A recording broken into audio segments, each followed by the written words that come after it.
So hey guys, it's Mac D. Today we have a very special guest. We're joined by the Congressman Van Taylor here in Plano, Texas. Howdy. He was in the Marine Corps, and you were a captain, right? Yep. He was a captain in the Marine Corps, and he served 10 years. So thank you for your service, Sure. first of all. So let's jump right into this. So what is your favorite fast food restaurant? Subway. Okay. Eat fresh. Yes, sir. What is your favorite sandwich from there? I sort of switch around, I have to be honest. But you never go wrong with a turkey sub, as long as it's toasted. Oh yeah, it has to be toasted. I did that one time. I was like, well, why do I always do it toasted? And it's just bad. It's just bad. What is your favorite holiday? Favorite holiday? I think it's Christmas. Okay. I think it's a good time to reflect on Jesus and to be with family and to Yeah. really reflect on that. So always enjoy Christmas. I do too, as well. And what's your favorite place you've traveled to in the United States? In the United States, favorite place I've traveled to? No place like home. Always good to be home. That's a really good question. For any reason, yeah. Any reason at all. There are a lot of great places to go in America. I will always cherish my time at Camp Pendleton, training to be a U.S. Marine. It was pretty exciting times in my younger days. Yeah, for sure. So, talking about that, why did you join the military? Why did you make that step? I wanted to serve my country, wanted to make a difference. I thought I'd get an opportunity for leadership, which I certainly did. And kind of the surprise bonus was the personal growth that went with that.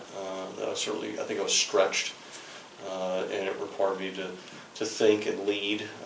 And I think I knew that going in, but I didn't understand what it would lead to on the other side. I knew it would be good, but I don't think I fully got how it would be good. Yeah. I knew it would be a better person. I think it made me a better person. Good. So whenever you had to leave for training, was it hard having to leave family behind, just other responsibilities? Or was it pretty easy, smooth sailing? I was pretty excited every time I got to go out the door. I'm always excited every time I get to come home. And so I think I'm pretty blessed that way that I'm happy to go to the next thing. And so I think that's how I continue to be in life. Heck yeah, that's awesome. Do you have a funniest memory that you can think of from training? From training, there were a lot of fun things that happened. I know you gave me some of these questions ahead of time. I'm not sure I've got a really good one off the top. I know I read that one. I said, I'll go to that later. Maybe we go to the next question. Yeah, sure. What was the hardest obstacle that you faced? It could have been mental or physical. Hardest obstacle I faced? I think that, overcoming the fatigue, didn't get a lot of hours of sleep, particularly in particularly in some of the Marine phases of training where you're only sleeping 2 hours a night, and after a while that kind of wears on you. But just kind of mentally getting past that point of saying, you know what, nobody else is sleeping either. I'm no different. But it certainly for me that was a challenge. I will say that war is a very personal. Just shipping over to combat, which actually today is actually the 16th anniversary of the invasion of Iraq. So 16 years ago today, I was leading a platoon of U.S. Marines on D-Day, March 21st, 2003, into Iraq, and it's a deeply personal experience. And so I remember I had Marines. One Marine was in the lead vehicle.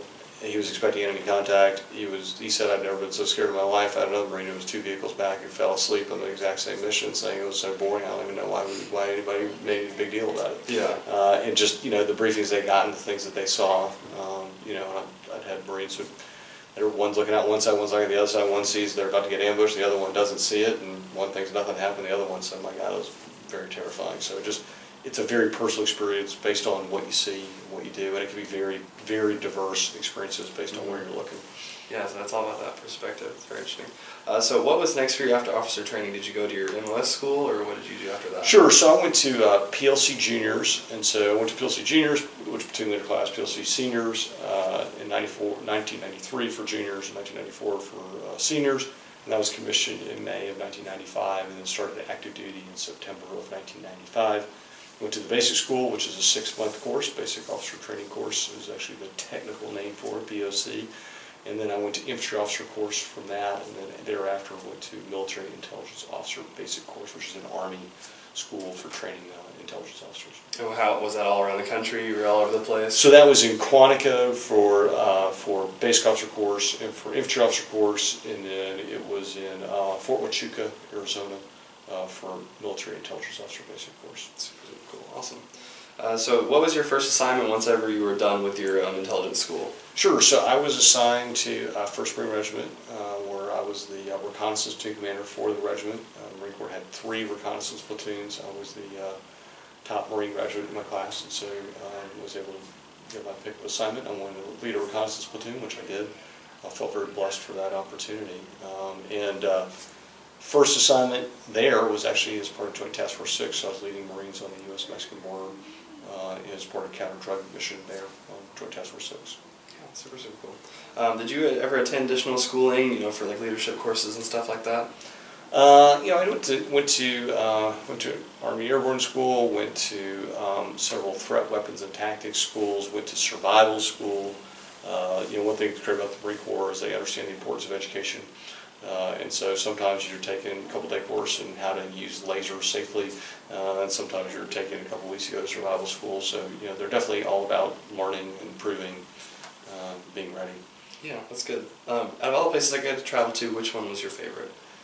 Of all the places I got to travel in the military, I'm gonna just say that going to war, going to Iraq and Kuwait was definitely the highlight of my military experience. It really was kind of the pinnacle experience, where all the training I had done basically my whole adult life kind of came into one big opportunity to perform.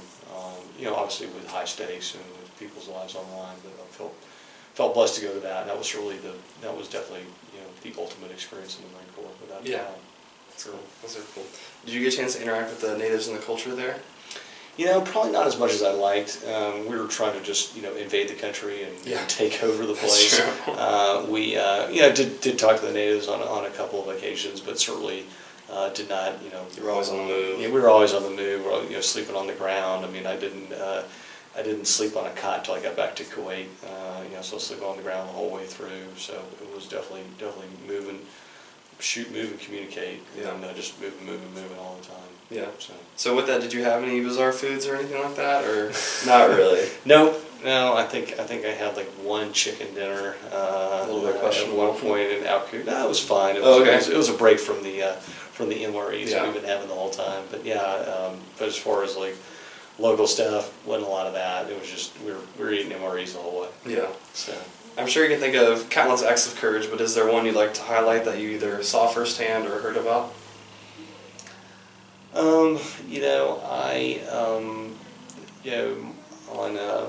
was during the Battle of Al-Azariya, which was a pretty pitched battle, 2nd Marine Regiment found themselves surrounded and unable to evacuate their wounded.